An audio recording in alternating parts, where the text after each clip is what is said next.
Hozir sizlarga ko'rsatadigan uyim Chilonzor Qo'zirobodda joylashgan bo'lib, umumiy yer maydoni 208 sot, uni umumiy kvadraturasi bo'lsa 380 kvadraturani tashkil qiladigan shunaqa chiroyli uyimizning obzoriga keldik. Aytib o'tganimdek 380 kvadraturani xonali soni 6 tani, qavatli soni bo'lsa 3 tani tashkil qiladi.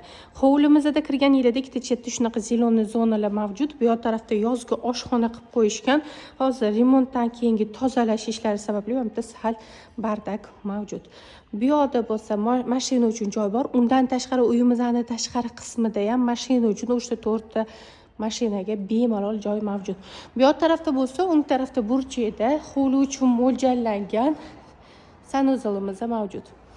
Uyimizning ichiga kirib obzorni davom ettiramiz. Hovlidan kirgan yilida shunaqa gostinniy holga ko'zingiz tushadi. O'rtoqlar, bu yoqga divan, kreslo, televizorlar qo'yib bemalol o'tirsanglar bo'ladi. Hovlidan kirgan yilida to'g'rida bo'lsa mehmonxonamiz mavjud. Oppoqqina raskoshniy stilda qurilgan.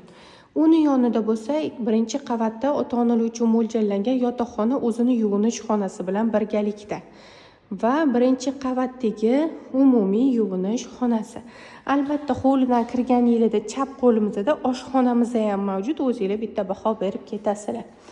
Ikkinchi qavatga chiqish va podvalga tushish. Podval qismimizga qisqacha to'xtalib o'tadigan bo'lsam, tushgan yilida o'ng qo'lingizda shundoqqina zal qilsanglar bo'ladi, mehmonxona sifatida ishlatsanglar bo'ladi. Uy tagini to'liq podval tashkil qiladi. Undan tashqari shunaqa kattagina hovlimiz ham mavjud. Va albatta birinchi xonamiz kotelniy, uni yonida bo'lsa холодный komnatamiz ham mavjud. Ikkinchi qavatga chiqib obzorni davom ettiramiz.